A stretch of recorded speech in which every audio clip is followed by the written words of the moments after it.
Hello there, and welcome to another episode of WOK Talk. Uh, I always forget to come up with a fact for the walk ahead of time, and I'm kind of stuck humming and hawing.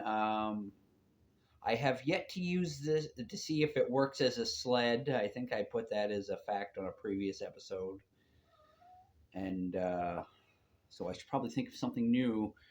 I'll just go over some other previous facts. It is the Wok for Lost Loved One, WOK, Wok for Cooking. It was manufactured in China, cost about $1,500. It is pure titanium. Um, what else? What else? Yeah, I did mention that Phoenix Jones was a big inspiration of mine. Mostly, I should say specifically, he was an inspiration for real, factual efforts into being a real life superhero where people take Phoenix Jones more seriously than they take other real life superheroes. And I think some of that is just him having good image, but I think some of it is he went to the next level as far as setting a standard. Real life MMA fighter and wore real body armor, and this is real titanium. So let's get on with the squats. I will be on May 11th carrying a wooden pallet 50 miles. And so I'm doing squats with this titanium shield to kind of prepare for that because this shield is significantly heavier than the pallet. So here we go. Sorry for the long intro. 1, 2, 3, 4, 5. I will not be zoomed in like last time because we have the star of the show is in the corner here.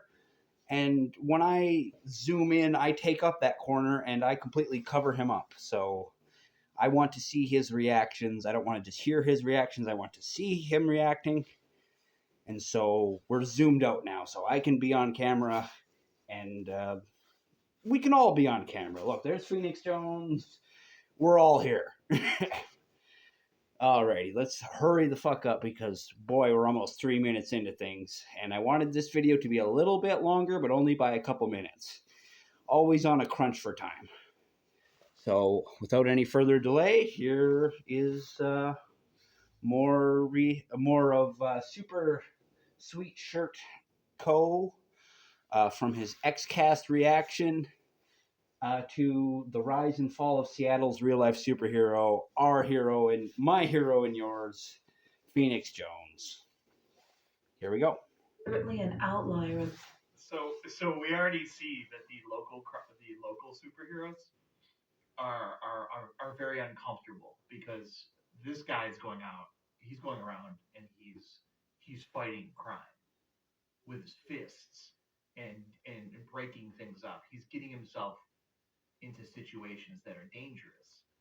And the other crime fighters, they don't really want to do that. They have like a code. I already commented on this, but I will just ask the question. If a cop was coming to help you, do you want a cop that's just out there to kick somebody's ass?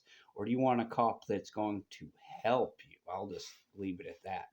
Not to say that real life superheroes are one-on-one the same as cops or anything, but I'm just saying as a comparison. Which involves them not actually getting into the shit. The real life superhero community. Not looking for trouble and not being able to get into the shit are two different things. You'd probably be surprised that a lot of these goofy looking characters can probably kick a lot of ass if they have to. A community which can be traced back to the 1970s with the charismatic California. Like Captain Sticky. I'm not saying he ever kicked anybody's ass, but I'm not saying he couldn't. Yeah, I'm not saying he was ever a fighter, though, but he was an amazing symbol. And known as Captain Sticky.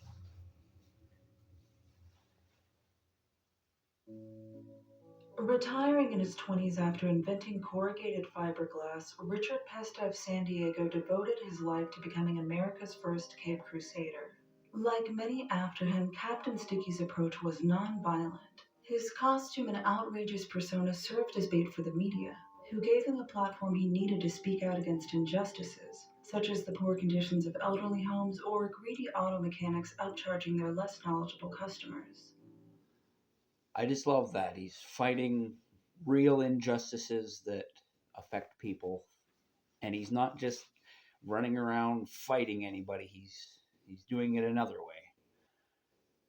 Um, they do kind of say he's the first real life superhero, but I do kind of consider there to be other predecessors to real life superheroes.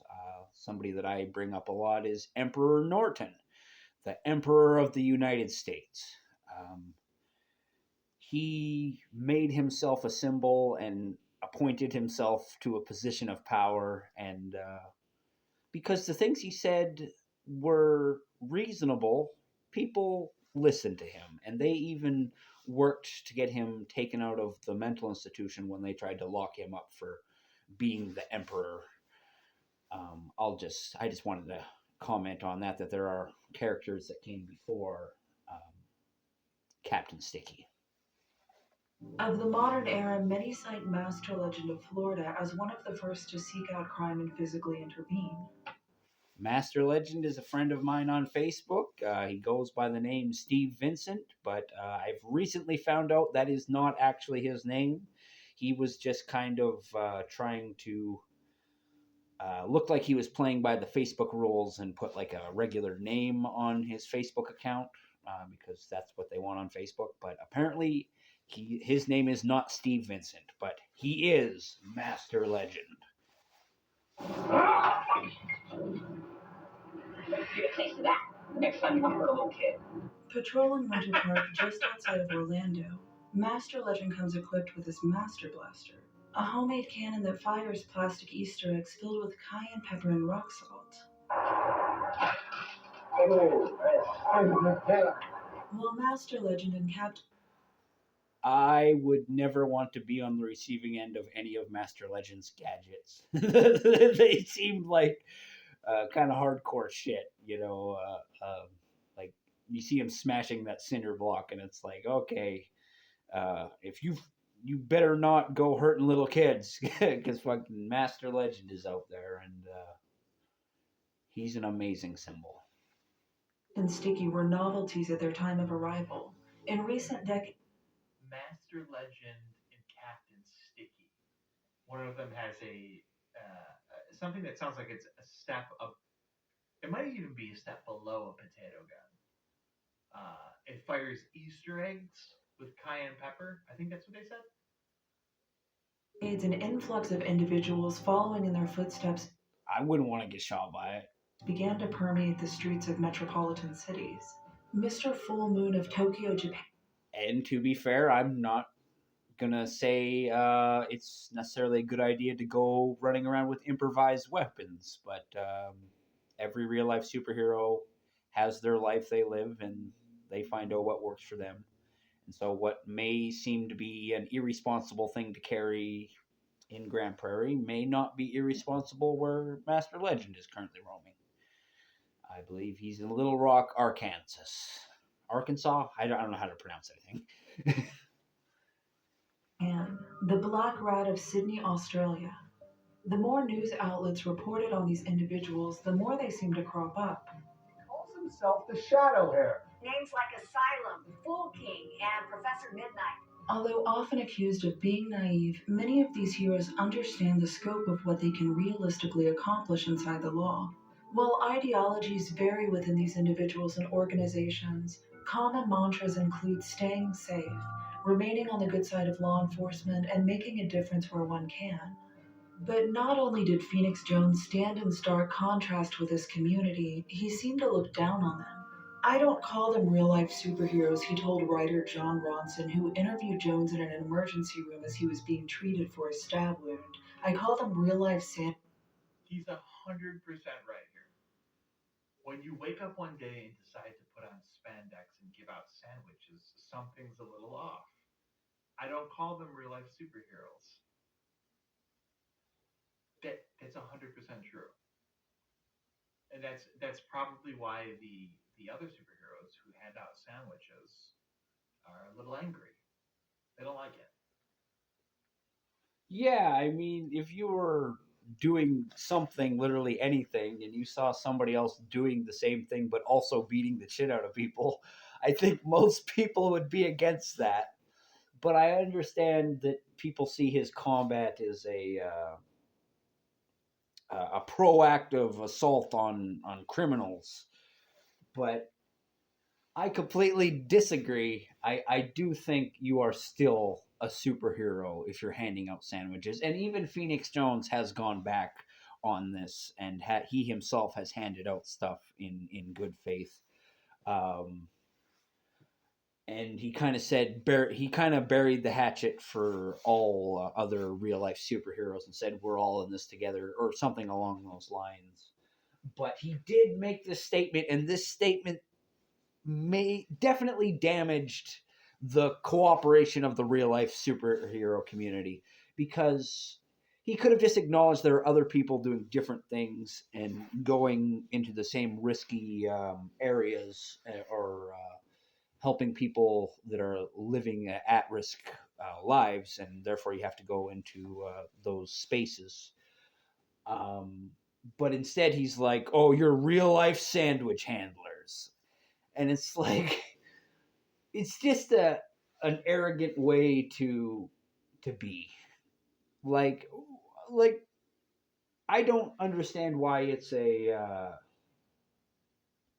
point of pride to just be out there looking to kick some ass. Because when you're doing that and you're not kicking ass, you know what you're doing? You're doing nothing. You're not doing a goddamn thing. But if you're out there picking garbage, or you're out there handing out sandwiches or chocolate bars or whatever, you still have the opportunity to intervene in an altercation. You have the option to give people a fucking sandwich and diffuse an altercation. There's so many ways that I would say real life sandwich handlers are more effective than guy who goes and tries to beat the shit out of a drunk guys. And that's not what I completely see Phoenix Jones as, but I think is what he was a good percentage of the time, which I don't think helps his community. I think it just helps his ego. I'm not saying that all of his altercations were just him feeding his ego. I'm sure he legitimately helped a lot of people in a bunch of instances, but I'm sure there are a lot of instances, maybe even an equal number of instances, that could have been de-escalated if he wasn't out there to use his MMA skills to kick some ass. And so him going out there and starting all the shit, and at the same time crapping on people who are handing out sandwiches and helping their community, like RLSH, standing for real life sandwich handler, you're still a fucking superhero if you hand out sandwiches. The comment I had left on this video was mentioning Thanatos from Vancouver. He's a real life superhero who handed out food and money to homeless people, and because he wore a mask, somebody thought he was up to no good, and they came and stabbed his guts out. And he recovered from that and continued handing out food and money even after he had his guts stabbed out. And he's an inspiration to me, but he's also why I don't wear a mask, because people might assume you are a masked criminal for wearing a mask out of winter season. You know, I wear a woolen mask when it gets fucking cold, but I have a reason to be wearing it. And so that was one of the times when I couldn't disagree more with real life. And I'm really sorry. I should ask you what your name is or what you'd like to be referred to. I don't know if you want to be referred to as Super Sweet Shirt Co., which is what I'm going to keep referring to you as until I. But if you want to be called something else, please let me know. And if you actually said it at the beginning and I missed that, I'm really sorry about that. I don't want to hide your identity or anything like that, unless you want your identity to be secret and you want to be anonymous. That's fine. I'll just keep calling you Super Sweet Shirt Co. And yeah, but I couldn't agree. I couldn't disagree more with him agreeing with Phoenix Jones' statement that there's something wrong with you if you put on an outfit. and go hand out sandwiches. And it's like, oh, but there's not something wrong with you if you put on an outfit and go fucking beat the shit out of people. Like, let's at least compromise and say there's something wrong with all of us.